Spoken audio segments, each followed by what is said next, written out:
One. Welcome to a Tuesday evening here at Junk Removal Authority. 8 o'clock Tuesday evening. From here on out, we're going to be doing a live broadcast. I am Lee Godbold, and what's your problem? Today we are talking about, and what this show is going to be about, is solving issues that you guys have. So we had somebody contact us last week and said, how do I tell if my market is a good market to be in? And this is a relevant question, especially if you're going to go into business, but even if you already are in business, how much money can your business make? How big can you grow it? Well, I'm not going to be able to give you an exact number, but I'm going to tell you the criteria and how we research markets to determine what the ultimate potential is. You're really going to enjoy some of these tools that we have. You're going to have a lot of fun using some of these tools because it's going to give you a lot of information about your competitors that probably a lot of you didn't realize that you'd be able to do. So the first thing that I want to make sure is clear to everybody, you do not have to be in a large market. Now, most large markets out there, your potential for millions and millions and millions of dollars of gross every year, you're going to be able to realize in a larger market. However, the smaller markets can oftentimes create a pretty daggone good business that has high profit margins. You can probably make more money sooner oftentimes in smaller markets than you can in larger because you have less competition, you've got less expense, both on advertising end, you got less costs in terms of disposal, traffic's less, paying people's less because cost of living adjustments. So overall, you can make a lot of money in a small market, you can make a ton of money in a big market. It's just basically depends on where you are and where you're going to go.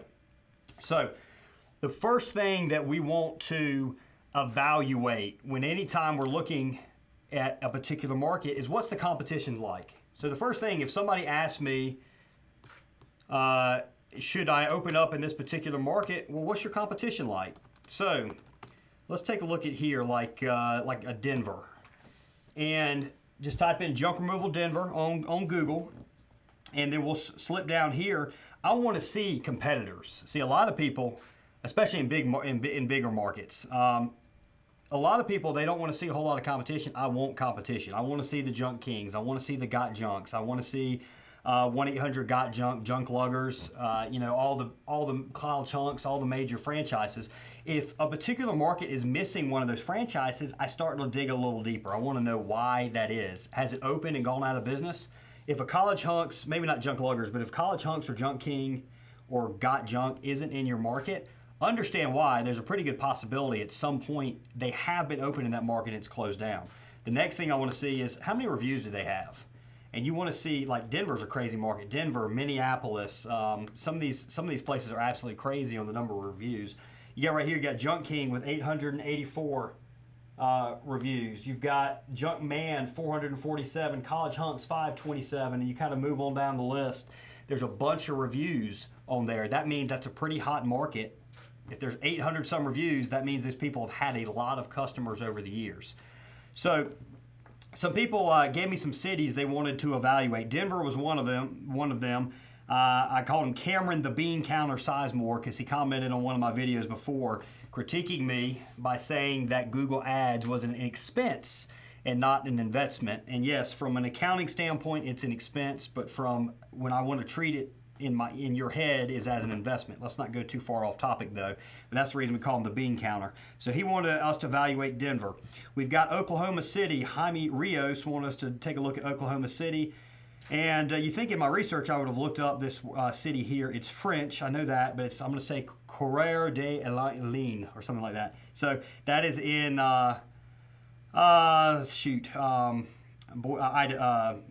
Idaho, I believe. Yeah, Idaho. And then we've got Champaign, Illinois. We've got Denver, we already mentioned, and we've got Phoenix. So one of the first things I'm going to do is I'm going to use this tool right here, iSearchFrom.com. This is an extremely neat tool. If you go to iSearchFrom.com, you can enter in any city, any area throughout the country, enter in a keyword, and you're going to see the results exactly as they appear as if you were in that market. You don't want to base all of your research on just a regular Google search because your search history and your location is going to play into the results that Google shows. So go to iSearch From to get a good idea of what it actually is looking like in your real market. Now, the next thing you do want to look at, and this probably maybe is even played up a little too much, is what's the demographics, what's the population. And it is important because this is ultimately going to decide what's your ultimate potential. So right here, you've got Champaign, Illinois, and you want the metro population. Anytime you look this up, you want to search for the metro population. So the metro population of this city in Illinois is 231,000. You're not going to get but so large with a metro population of 231 just offering junk removal. It doesn't mean it's a bad city. It could actually be pretty good. Oklahoma City, you got 1.4 million. You've got Denver in at 3 million, and the biggest one is Phoenix in at 5 million people. So your Denvers and your Phoenixes are probably going to be able to be very, very large. It's got great potential. In Oklahoma City has potential to be an extremely large company. These other two, you've got great potential for a very profitable company quickly. Smaller markets, generally you're going to see profits sooner if you have the aggressive advertising, if you practice the aggressive advertising model that you might in Oklahoma City or Denver or Phoenix. Oftentimes people in smaller markets, oftentimes your competition does not do the stuff that they're going to do in these big cities. If you guys are in a small city, you got one hell of an opportunity to do really well fast, whereas the bigger cities, you have opportunity to do extremely well, but it's going to take a longer period of time to realize profits. So, what's the median household income? That's what you want to judge this on. And the definition of median household income is a median household income refers to the income level earned by a given household where half of the homes in the area earn more and half earn less. What that basically means, it's not quite the average. So the median is you're finding a good happy medium in between your $5 million incomes and your $5,000 incomes. You're kind of finding that nice medium. Now, you might come across median family income. Median family income is oftentimes going to be higher than median household income. Median family income means the people inside that household must be related. So typically the income will be higher, and that's because generally the people that live together that are unrelated, not married, not partners, not kids, whatever, are going to be younger or older. So their incomes are generally going to be less. So if you're ever evaluating an area, like for example, I highlighted Champaign right here, 42,000 median household income, 73,000 median family income. What that tells me is there's a bunch of people that are living in a house or home that are unrelated. So this is probably a very young population or a very old population, one or the other. I can just tell that by looking at those numbers. I wasn't sure which one it was. I did some research. It's a young population. I think the average age of that in that area is like 26. So it's very, very young. I didn't do a lot of research. I wonder if there's probably a college or something in that area would be my guess. So these numbers right here, we generally like to see above 40,000. Now this is very, I don't know what the word, not discretionary, but it's dependent basically on the area. Like for example, with cost of living in Denver, Denver is going to cost you about, I think it was like 40% more to live in Denver than in Champaign, Illinois. So you got to discount these rates a little bit, but we generally want to see at least household income rates of at least 40,000. But again, take this with a little bit of grain of salt because it's very dependent on the area you're in. So the next thing you need to understand, and if you guys have some questions, feel free to post them in here. We'll try and get to them throughout the episode. The next thing you really want to understand is, are people moving into your area or are they moving within your area? If you have an area that's very stagnant, oftentimes that isn't a great area for junk removal. Again, I can't say 100%, but oftentimes that means if people aren't moving, a lot of times they're not buying new stuff, they're not upgrading to new homes, and a lot of the business that you get with junk removal is around transition. Something like 75% of all the jobs you're going to get are going to be from people in transition. They're moving, they bought a new home, somebody's died, somebody got really sick. You just go on, kind of if somebody's become a hoarder and they have to clear that out. So oftentimes there's some sort of transition, some sort of major life event coming around a junk removal job. Moving is one of the largest ones. So understand, are people moving in your area? And we get a determined interest now. Another awesome tool right here. You guys are going to have fun playing around with this. So Google Trends tells you the interest of a particular search term in any given area.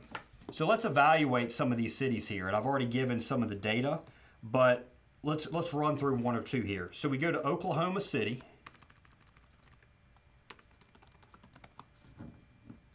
I'm sorry, I don't want to do the city here. This is the search term. So let's type in junk removal. And right off the bat, the neat thing about doing just this search for junk removal in America, in the whole United States, is you begin to get an idea of which states junk removal has the most interest in. So that means for the given population, the percentage of people that have a high level of interest. As you can see, with Rhode Island being number 2, population doesn't play in. It's just the general interest of that population, of the people that live there. Massachusetts is apparently, and we have a couple companies we work with in the Massachusetts area. I'll back this up. It is the number 1 area in the country as far as interest for junk removal. Rhode Island's number 2, Washington's number 3, Georgia is number 4. That surprises me. Georgia surprises me, but we do have companies in Georgia that do well, so I'm not sure why it does. And New Hampshire comes in at number 5. This map right here, the dark areas are areas or states that are really that really use junk removal a lot. You've got Washington shows well, again Georgia. Texas shows decent, California shows well. So this is very, very good information for people that might move to a certain area. You might want to, because we've got a guy right now who's buying a JRA business package. He said, Lee, I want to get in junk removal. I'm in an area right now. I don't think I can grow it really big. I want to be huge. Where do I need to go? And I told him an area. I'm not going to give it up right now because I don't want everybody rushing off to this area, but we've done research and we've determined it's an excellent area for junk removal. And I told him that, and he said, okay, I'm moving. Give me 3 months. Here's $5,000 deposit on the business package. Give me 3 months. I'm going to move to that area. I'm telling my wife we're moving. We're going to go there, and we're going to open up a junk removal business. So his information, this is information we looked at to help determine that area, plus everything else we're talking about. So now let's break it down by area. So if you want to break it down by, let's take a look at Phoenix. First thing, you just type in the state. It's going to be Arizona. And then off of this, it's going to tell us, it's going to break it down by the cities. So in Arizona, there are 2 cities with a significant amount of interest in junk removal. You have Phoenix at 100. So that means there's a lot of interest in Phoenix. That's a good area for junk removal. And you've got Tucson that comes in at slightly less on the amount of interest in Phoenix, but still decent.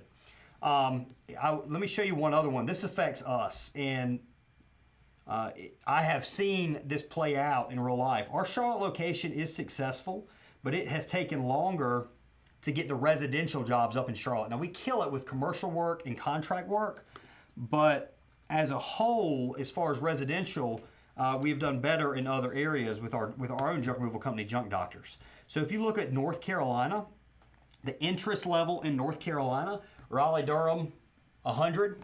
We do very well in Raleigh. A lot of residential work. Greensboro, we do well in Greensboro, not as well as Raleigh, but we do well in Greensboro in an 88.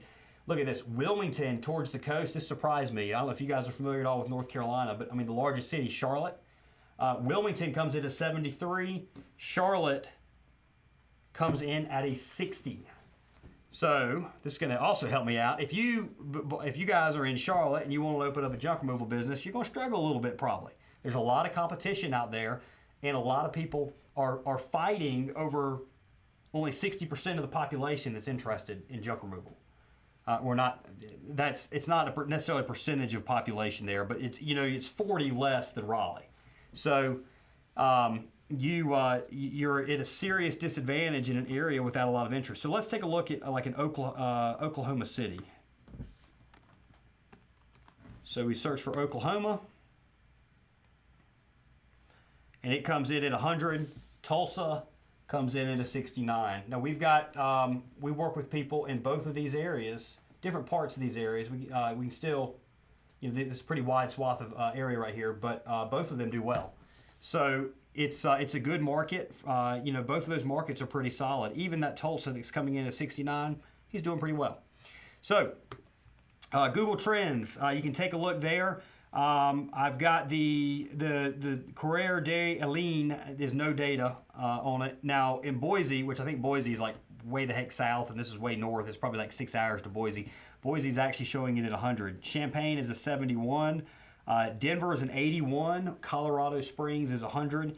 Phoenix is 100. Charlotte is 58. Raleigh is 100, and then again, Greensboro is 91 on those cities. So play around on Google Trends. You guys will have a lot of fun. We got any questions at all, Aaron? We've got a fair number of comments coming in. A lot of people have a bunch of different service areas to check out. And then we've got a few new viewers on YouTube. We got up with Texas Junk. I think he's sending that logo over. And we've got Tyler Letts on here we're talking to a little bit. I think he's interested in having a little bit of a consulting call this week. So he's working at a Junk King right now, and he's looking to start his own junk removal business. So he's really interested in that. Okay. So I'll get with you after the show, see if we got an open time slot. We can go ahead and get that call set up. Yep. Perfect. Anything else? That's all for now. All right, guys. Hey, new everybody watching new on YouTube. Hey, thanks for tuning in. That's awesome. We moved this show to the evening so we could get more people. We realize a lot of you guys are busy out there doing jobs. Hey, do us a favor. There's a subscribe button on YouTube. Click that subscribe button right now. Subscribe right now. Give us a thumbs up and thumbs down. Let us know how today's episode, what you think of this evening's episode. Brand new, very first one of What's Your Problem? Okay, so what does Google Ads cost? Now here we get into some damn spy shit. This right here, if you guys, and actually it's called Spyfu. If you guys have never heard of Spyfu, Spyfu is freaking crazy because I can go in and more or less tell you what your competitors are spending on AdWords. Now we've got, unfortunately I don't have, Shane's got the login information for our corporate account or for Spyfu. We're gonna have to use the free account. I'm gonna give you a little trick. It normally limits you to 2 or 3 searches. I can't remember which one it is. Just keep opening up new browsers, new incognito windows or whatever. You can use this as much as you want. So on Spyfu, let's take a look here. We've got Oklahoma City we're gonna evaluate. All right, in Oklahoma City there's a company called On Call Junk Call. So, I cannot remember On Call Junk Call's website. Let me look it up here. Here we are. So, let's see what On Call Junk Call, approximately what they spend on ads. Now, I know, because from some of the campaigns we run, this isn't 100% accurate. It gives you an idea, but it's not 100% accurate. So, let's see what On Call Junk Call is spending. So, On Call Junk Call, according to Spyfu, and this may or may not be correct, but it's close. On Call Junk Call spends somewhere in the neighborhood of $3,000 a month on Google Ads. So you got some sort of an idea, and they get about 1,000 clicks off of that. Now what you can do is you can determine the cost per click, based off of that. And I also can tell you, they're probably showing for some keywords they shouldn't because their cost per click is so low. So, I mean, I can look at Spyfu and not even look at ads campaign and tell one that could probably use some improvement. If On Call Junk Call watches this, hey, I'm gonna bust everybody's chops once in a while. I might even bust my own if I find us doing something wrong. So anyway, that's one company in Oklahoma City. Now in Denver, we had a Junk Be Gone. I found that they spent somewhere around $2,000 a month. In Phoenix, I just picked a company called azrubbish.com. They came in at about $1,000 a month. There's companies in Minneapolis, there's companies in North Carolina that are spending $15,000, $20,000 a month on ads. There's companies in Florida spending $8,000 or $10,000. So mess around on Spyfu, go into new browsers. It's spy shit. It's crazy stuff. You can kind of get on the back end and kind of figure out what your competitors are doing. Now, unfortunately, it does not work well. You can't evaluate an individual Got Junk location very well normally, an individual Junk King or College Hunks. You can't break it down oftentimes by the landing page, so your data is a little bit more limited there. However, if you want to evaluate what your local competition's doing it, Spyfu is where it's at. All right, city bulk trash schedule can be one of they are a competitor. Your local city is a competitor in junk removal, your local municipality. I mentioned before Charlotte. Charlotte has unlimited bulk pickup. This affects us. That hurts our residential business. That means if somebody wants to put 5 dump truck loads of stuff at the curb, Charlotte's going to come and pick it up. Now, what that tells me is I need to start donating some political campaigns and all, and we can get people to ramp that back so they don't have quite that type of program that would help us out. It's very, very, very uncommon for a city to have an unlimited bulk trash pickup. They're normally going to limit you to 4 or 5 items or to a certain number of cubic yards. Charlotte does not accept construction debris, so that does help, but everything else, it's unlimited. They just call, it's like a 311, I think is the number they call, and they can schedule an unlimited trash pickup in Charlotte. Some cities restrict the amount, like I said. The comparison cities we've got, Oklahoma City appears to do it about once a month. They do appear to be no limit, and it doesn't look like they take construction debris, so that's similar to Charlotte. That is going to cut into that residential business there. No information for the second one here, the French one. Champaign appears to offer no bulk pickup services. Again, all I'm doing here, guys, is a web search. You need to contact local municipalities if you don't know in your area what the program is. Denver is once a month, limited to 5 large items or 10 bags. There's going to be a lot of work in Denver. So there's no construction debris either. By the way, those of you guys that are located in areas that have legalized marijuana, your Denvers and places in California, there's a lot of work to be had getting rid of stuff left over from growing marijuana, selling marijuana, whatever. I'm not a marijuana expert, but I just know there's a bunch of jobs to be had from those places. Go visit them, the ones that are producing the stuff, and there's a good chance you can get some good work from junk removal at them. And then Phoenix, the Phoenix limits to 20 cubic yards on a regular schedule. It's a pretty daggone big load. So what you need to remember is they still have to get it to the curb. A lot of people don't even know it exists. They don't even know the bulk trash stuff exists. You're offering a convenience. There's a lot of people out there that don't want to take the time to bring their couch and their entertainment center and their treadmill outside to the curb. And a lot of places don't take appliances either. They don't take construction debris. So even in areas that have this bulk pickup, there is still generally work to be had. But just understand, if I was going to choose between these cities where I'm going to go, this Champaign, Illinois, it maybe is a decent place to do it, but I'm likely going to choose like a Denver, just based off this. I'm probably going to choose Denver because Denver has it has 3 million people, and there's no limit to the bulk trash schedule. And then Phoenix isn't all that bad as well. So that's just another thing that you'll need to research.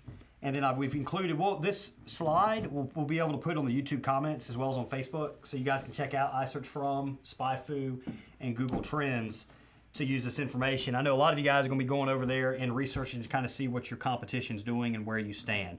Now, those of you in business, you want to really understand, okay, so how much money can I truly make? How big can it get? One of the best things you can do on that, as mentioned before, is look at your competition, but it's actually, see if you can determine how many trucks like a Got Junk has and a College Hunks has, so on and so forth. And you're going to figure, depending on your area, each one of those trucks can earn somewhere around $300,000, maybe $350,000, possibly if you're a Got Junk, $400,000. So if you look in, you've got a Got Junk that's got 4 trucks. It's probably going to be figure $350,000 to $400,000 on Got Junk.